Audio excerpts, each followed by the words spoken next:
Well, hello, and welcome to another Live with Debbie, where in 20 minutes or less, I give you actionable content that you can use in your business to get more sales, get more leads, get more subscribers, get more traffic. That's what it's all about. The idea behind passive income to make the money when you're sleeping or when you're out with your family or when you're chilling, relaxing, and your business is still working for you over and over. So if you're on YouTube, please go ahead and subscribe, like, and comment because that's what shows me the love. So now I'm going to show you the love and talk about a topic that is near and dear to my heart and my history of doing online marketing. And I'm calling it Why Amazon Sucks. And I've actually been saying this for a while. And Amazon doesn't 100% suck. It's a great marketplace where you can get a ton of organic traffic and buyers if you do things right?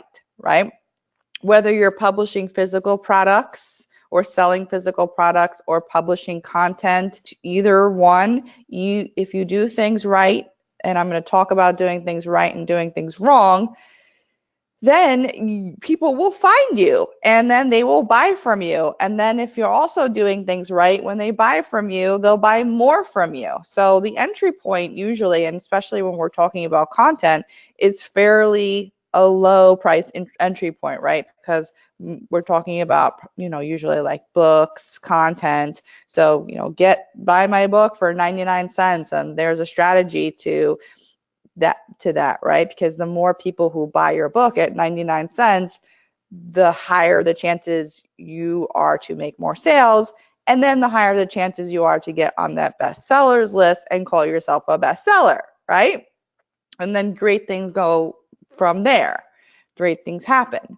All right. So a little bit of history about Amazon. So I'm going to tell you a little bit of history and what right things to do, what wrong things to do on Amazon today, and then some alternatives, which I'm going to share. All right. So when I started publishing on Amazon in 2010, 2011, it was like the wild, wild west. You can really do much of anything when it comes to publishing content because the platform was so new. So you've had all these people who kind of discovered loopholes.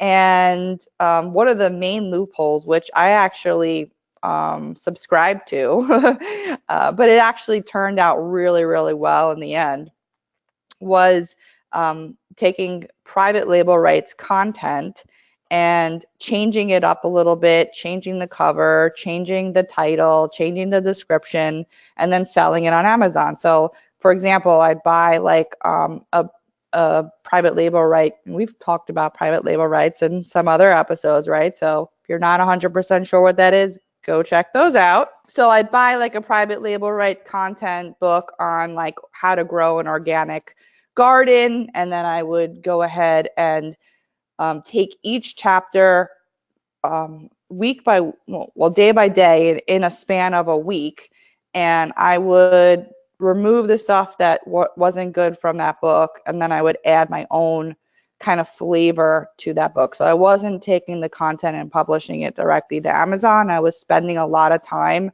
revising that content to make it different and to make it my own, okay?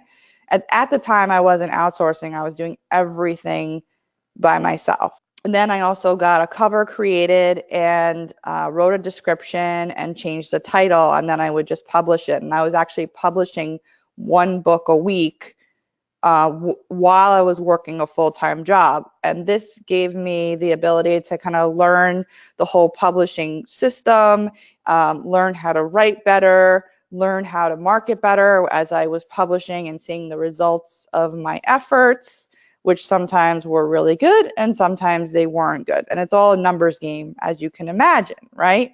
Not everything is going to be a winner and not everything is going to be a loser. So after a while of doing this, I don't remember the year that Amazon kind of got wise to this, but they started to recognize that customers were noticing like duplicate content or very bad content that people were publishing. Now, my content might have been a little duplicate, but it wasn't like horrible content where people were getting a bad experience.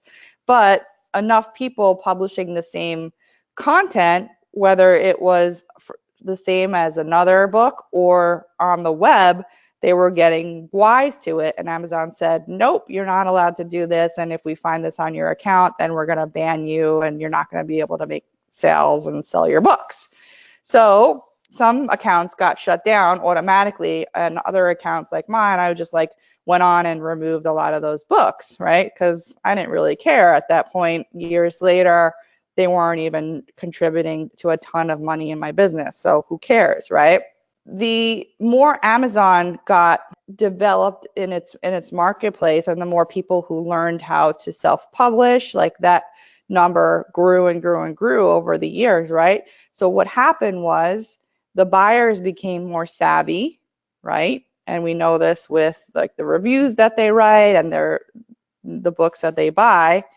And so what also had to happen was the authors had to get more savvy too, right? The authors had to way up their content and their game when it comes to the uniqueness of their content, the greatness of their content, hitting the nail on the head when it comes to the cover, getting the cover right, getting the title right, delivering the content based on the title that you've promised and the description that you've promised and all this stuff, because if not, you were going to hear about it in your reviews and you're going to hear about it in your sales, right?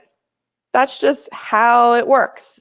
Higher the competition, the cream rises to the top and everyone else kind of trickles down.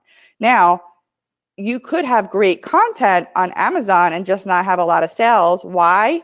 Because you don't have a lot of reach. You need an audience. And that is also the challenge that most marketers are facing too, right? If you can have the best book, give me an amen in the comments. You can have the best book with the highest quality and all this stuff, and another book that doesn't have as good a quality as yours can be outselling you just because maybe they're just being found more by their title. Maybe they have an audience that's constantly getting sent to their book listing and people are buying it. That all factors in, okay?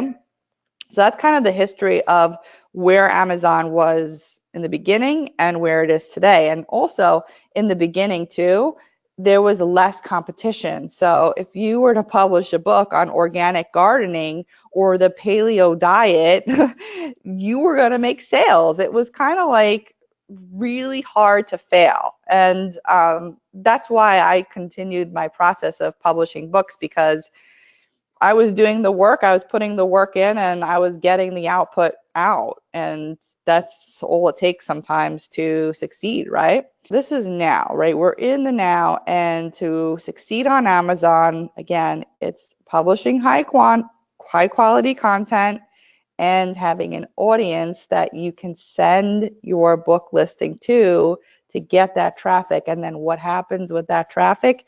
Now your stuff has to be good enough to actually convert that traffic into buyers, which unfortunately we don't even see those statistics because Amazon doesn't give us those statistics, unfortunately, right? We can't see our conversion. We can't see how many people we sent over to Amazon and how many people bought as to how many people didn't buy, right? We can kind of guess with our analytics, but unfortunately we can't see that.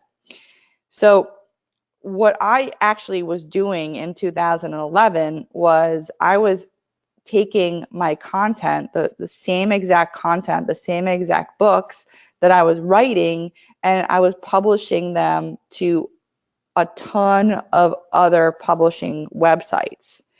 And at the time, I was doing this manually because there was no centralized location where I can put my book up and then have it distributed out to all these different platforms. So at the time, I was publishing to this publishing platform called Lulu, which still exists, and that was getting me on the iBookstore.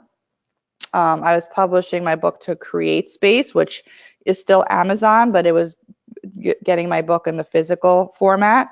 I was publishing to Google Books, and I don't even think Google Books is open for new people still. I haven't checked in a while, but for some reason, like, they closed their publishing platform for new people. And then a couple other places I can't even remember. So I was taking it, it was like, it ended up to be like 5 different places where I was publishing my book. And I noticed that I was making more sales on these other platforms more so than I was on the beast of Amazon that has 80% of the book market and the book buyer market. So I was like, this is something that I really need to pay attention to. So I paid attention to it, and I secretly was publishing to all these other marketplaces and making, number one, passive sales, no marketing whatsoever. Okay, because these other sites are so much less competitive that you can actually name your book like paleo diet and hit exercises, and you get traffic, which could almost be impossible if you're a new publisher and you publish those books to Amazon, because there's so much competition. Because I'm doing things right, I'm making passive sales, passive income, right? And I'm also getting leads, because inside of my books, I have lead magnets in there, and then it's bringing them to all these different places, these properties online outside of my book. So while I'm making very little money, with the actual content itself, which is fine, the money is being also funneled into my business and selling other things inside of those lead magnets. Okay. Now I publish a lot under pen names, so anything that I publish like under different topics, like exercise books. I publish like a lot of physical therapy books, because I'm into that. I'm always getting hurt.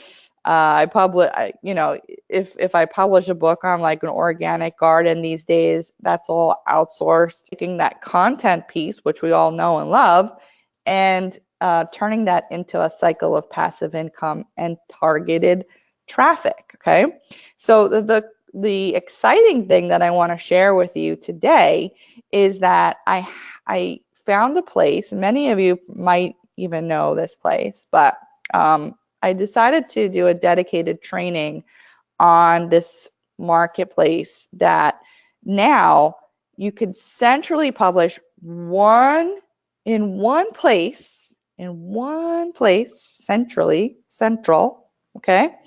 And it will distribute your book to 12 different marketplaces if you choose. You can pick and choose which ones you do want, which ones you don't want. And I've been secretly making passive sales with content from this marketplace. Now, the great part about it is that you don't have to pay to get on. You only pay when you actually sell books.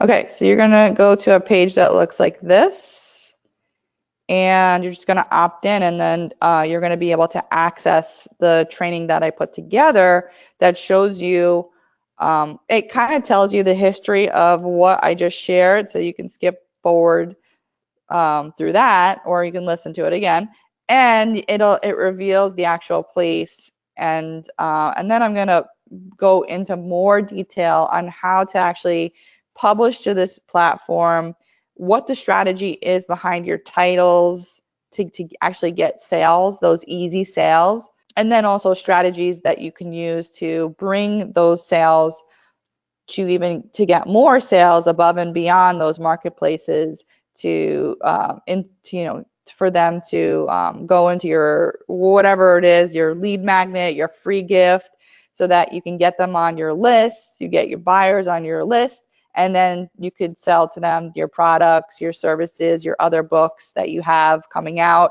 The whole goal is to build a list, but also the whole goal behind this strategy is for passive income and passive sales and passive traffic.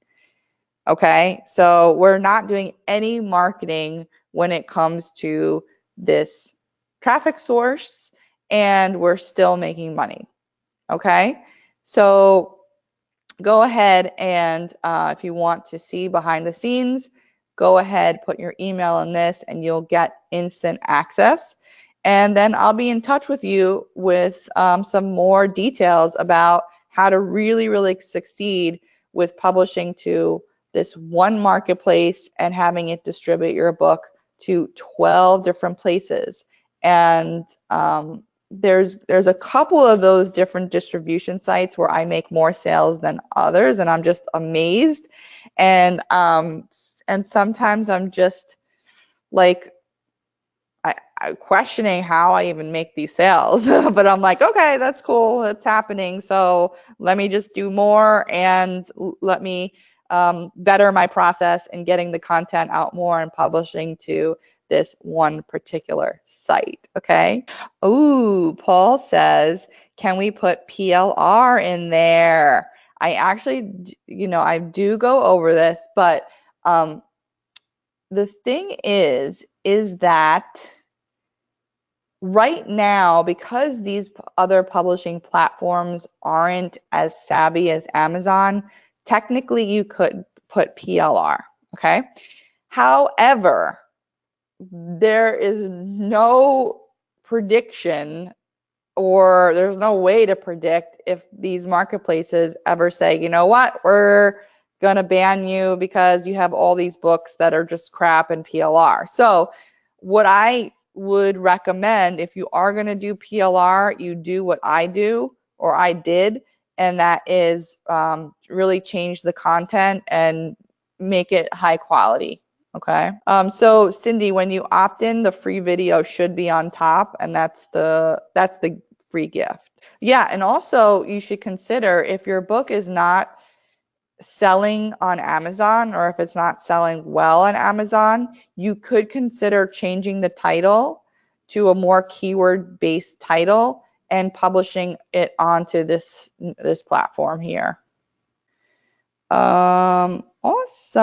Thank you so much. Miriam says she got it. Sherry's and Anna, Robert, Cindy. So yeah, I mean, there's a lot of strategies that go along with this, and I just wanted to let you know where this is, and what I'm going to be, putting together is a course on how to do this and all kind of good stuff that goes along with putting your books together and being successful with this marketplace. So sometimes, we have to deal with Amazon and the book's just not selling, and your book can be amazing and it's just not being found. And there's other ways that you can make money and publish and not give up on your amazing content. Okay. So I have faith in you. This works. So I'll see you inside, and that's it for today.